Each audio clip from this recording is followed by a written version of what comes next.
High, আমরা বেনারস থেকে বেরিয়ে চলে এসেছি। বেনারস থেকে বেরিয়ে 50 কিলোমিটার এসেছি। এসে এখন আমরা জ্যামে ফেসে আছি। 20 মিনিটের জ্যাম দেখাচ্ছে NH-19 ওপর। আমি একটু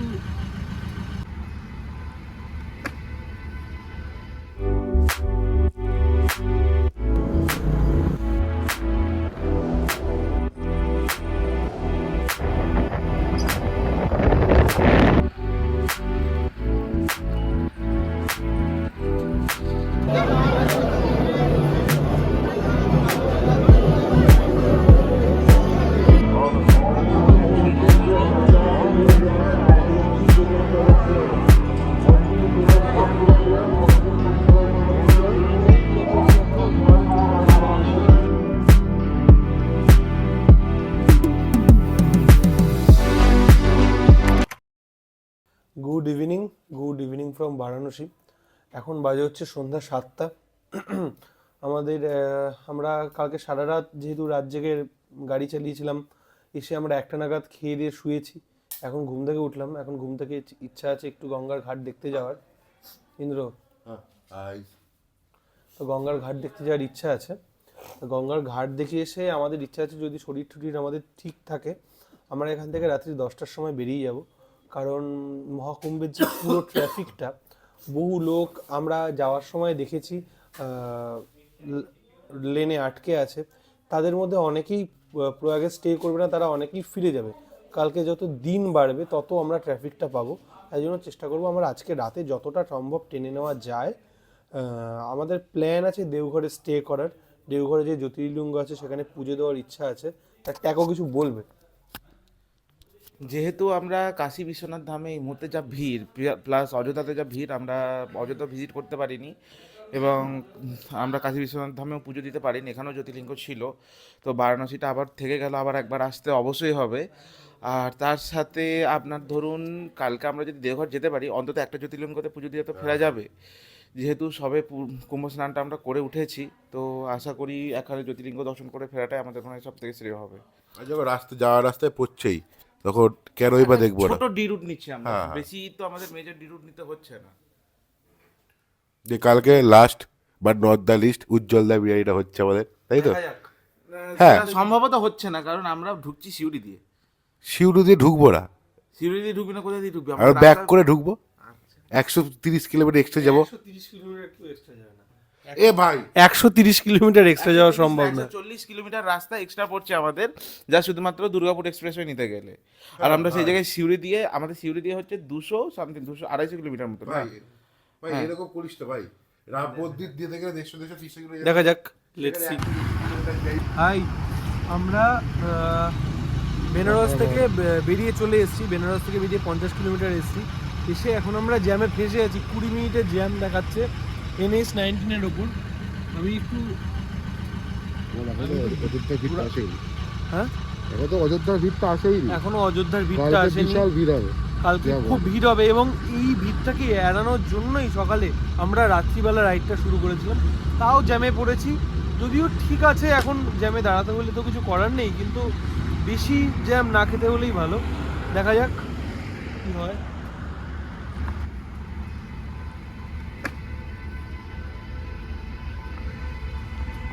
কেটে দাও।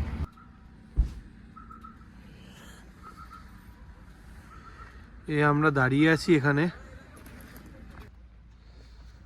এই আমরা NH-19 উপর দাঁড়িয়ে আছি প্রায় 1:30 থেকে। এই 1:30 থেকে এখন বাজে 3টে। এই 1.5 ঘন্টায় আমরা মাত্র 6 কিলোমিটার এসেছি। 6 কিলোমিটার এসেছি, বিশাল অ্যাচিভমেন্ট আমাদের। কারণ এই ভিড়ের মধ্যেও 4 চাকা হলে এক পা নড়েনি। হ্যাঁ, এক্স্যাক্টলি। 4 চাকাগুলো একটু, 4 চাকাগুলো 500 মিটারও আসেনি। আমরা তো বাইকগুলো এদিক ওদিক করে কাটিয়ে চলে এসেছি, কিছুটা এসেছি। আমরা হচ্ছে মেন রোডে। আর আমাদের যে মানে টিমের লিড ছিল ট্যাকো সার্ভিস লেনে চলে গেছে। মানে একদম মেস। ওর সাথে আমার পরের 3-4 ঘন্টা তো দেখা হবে না, আমি জানি। খাওয়া দাওয়াও গেছে। রাত্রিবেলা ভেবেছিলাম, রাত্রিবেলা না খেয়ে বেরিয়েছি। রাত্রিবেলা আমরা না খেয়ে বেরিয়েছি। ভেবেছিলাম যে আমরা রাস্তায় কোনো ধাবায় দাঁড়িয়ে করব, এখানে না, বোর হয়ে যাবে, সকাল হয়ে যাবে। আমরা জানি না। এই হচ্ছে ছবিটা, মুখটা দেখা। এই হচ্ছে ইন্দ্র। আমাকে রাস্তা দেখিয়ে দেখিয়ে নিয়ে আসছে, আমাকে রাস্তা দেখিয়ে দেখিয়ে নিয়ে আসছে। চলো গাইস, পরে দেখা হচ্ছে আবার।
Good morning from Deoghar. এখন বাজে হচ্ছে সকাল 7:15। আমরা যাচ্ছি এখানে পুজো দিতে। কালকে প্রায় 19 ঘন্টা জার্নি করে আমরা এখানে পৌঁছেছি। রাত্রে আর ভিডিও করা সম্ভব হয়নি, কারণ সবাই খুব ক্লান্ত ছিলাম। এখন ঘুম থেকে উঠলাম, উঠে আজকে পুজো দেবো। পুজো দিয়েই আমরা বেরিয়ে পড়বো বাড়ির জন্য।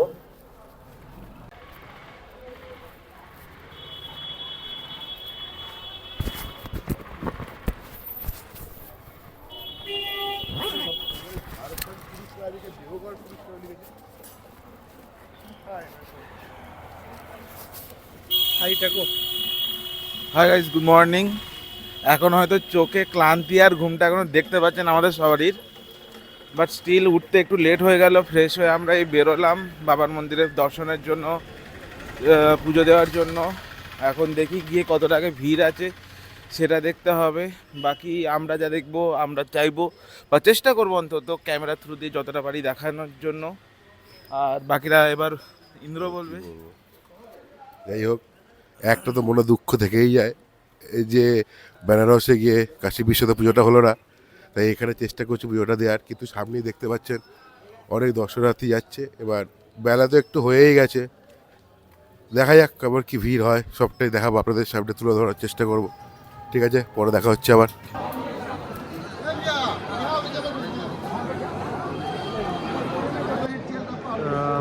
এখানে জেনারেল লাইনে প্রচণ্ড ভিড় ছিল, তাই জন্য আমরা ভিআইপি লাইনের জন্য দাঁড়িয়েছি। বাকি ইনফরমেশনের মধ্যে রয়েছে আমরা তিনজন আপাতত ভিআইপি লাইনের শুরুর দিকেই দাঁড়িয়েছি। আমরা একটা আপাতত পান্ডা নিয়েছি, বাকি ডিটেলস আমাদের পুজো দেওয়ার পর জানাচ্ছি, তাতে আমরা নিজেরাও ডিটেলসটা পুরো জেনে যাবো। বলে রাখবো যে 8টা থেকে ভিআইপি লাইন শুরু হয়, 8টা থেকে।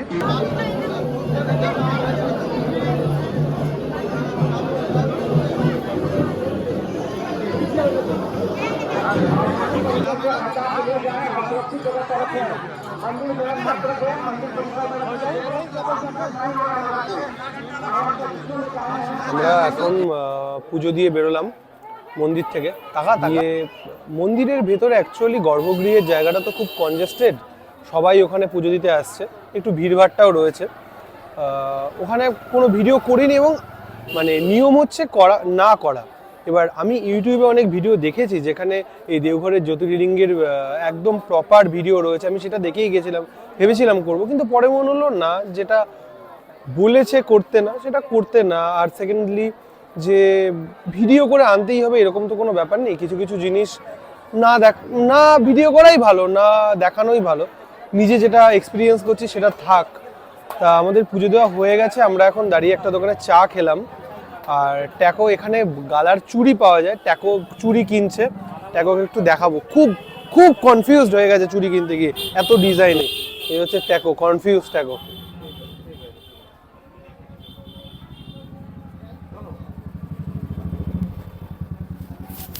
বললাম না কনফিউজড।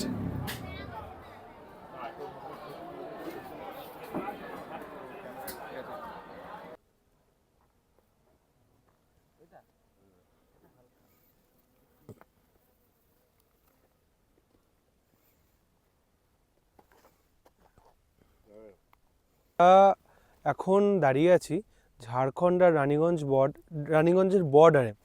আমাদের এখান থেকে গন্তব্য হচ্ছে আসানসোল এখন। তা আসানসোল আসার পথে আমরা হঠাৎ করে এই জায়গাটা দেখতে পেলাম, আমি দেখিনি, ট্যাকোই দেখেছে। ওই বললো এটা একটা মাইনের মতো কিছু হতে পারে। তারপর আমাদের দু একজন লোকাল খবর দিল হ্যাঁ এটা একটা মাইন। তা এখান জায়গাটা এত সুন্দর, এই মাঝখানটায় ছোট একটা জলা মতো জায়গা, আর খুব সম্ভবত এই মাইনের একটা পোর্শন বন্ধ হয়ে গেছে। এই যে এই জায়গাগুলো থেকে আর কিছু নেই। ওইখানে অবশ্য একটা জেসিবি, একটু জুম করে দেখাও,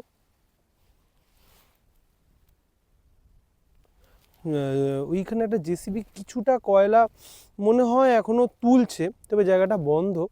খুব সুন্দর জায়গা, এরকম জায়গা এর আগে দেখিনি আমরা কোথাও।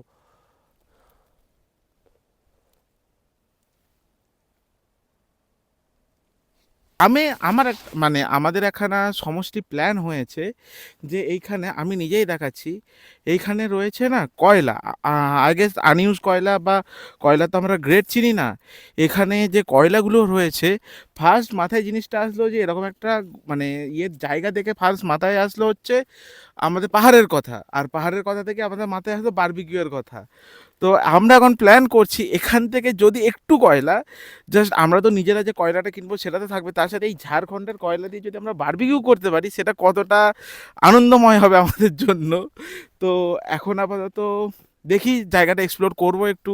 কয়লা যদি একটুখানি এখান থেকে ক্যারি করতে পারি, লোকাল মানুষদের জিজ্ঞাসা করবো এখান থেকে একটু কয়লা ক্যারি করলে কোনো ইস্যু আছে কি না। তাহলে একটা জিনিস করা যায়, রয়্যাল এনফিল্ডের ইঞ্জিনটা তো খুব শক্তপোক্ত ইন্দ্রর মতে, ইঞ্জিনটা খুলে ইঞ্জিনের ভেতরে একটু কয়লা নিয়ে নিই, হ্যাঁ, বরং ইঞ্জিনে একটু পাওয়ার বেশি বানাবে, ইঞ্জিন অয়েলের সাথে বেশি দেবে। মাইলেজটা বেশি দেবে। রয়্যাল এনফিল্ডই কয়লা আর ইঞ্জিন অয়েলের যে মিক্সচারটা জ্বলবে ওটাতে, হ্যাঁ ঘুম স্টেশনে যেরকম কয়লার মানে হ্যাঁ স্টিম ইঞ্জিনের একটা ফিল আসবে, ইঞ্জিনটা ভাইব্রেট করবে, 70-এর মাইলেজ দেবে, ঠিক আছে, পেছন থেকে কালো ধোঁয়া বেরোবে, যা হবে না ব্যাপারটা। কিছু বলতে চাস? না কিচ্ছু বলতে চাই না। তাও তো রয়্যাল এনফিল্ড বলে এরা সইতে পারে, এবার হন্ডায় ট্রাই করে দেখলে হয় না। খেলা যা দেখানোর দেখিয়ে দিয়েছে। এইটাই ভিডিওর হচ্ছে মেন পার্ট, যে এটা তো রয়্যাল এনফিল্ড সইতে পারে।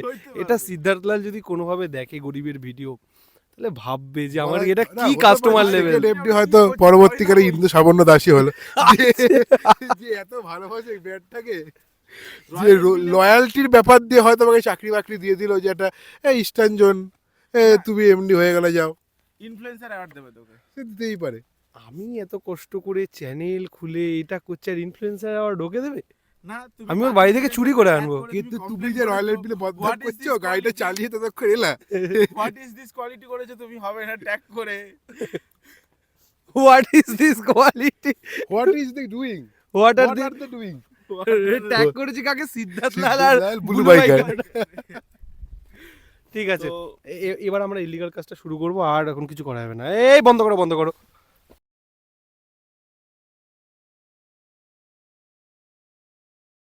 ঠিক আছে, একটা অ্যানাউন্সমেন্ট করি এখানে, একটা অ্যানাউন্সমেন্ট করি।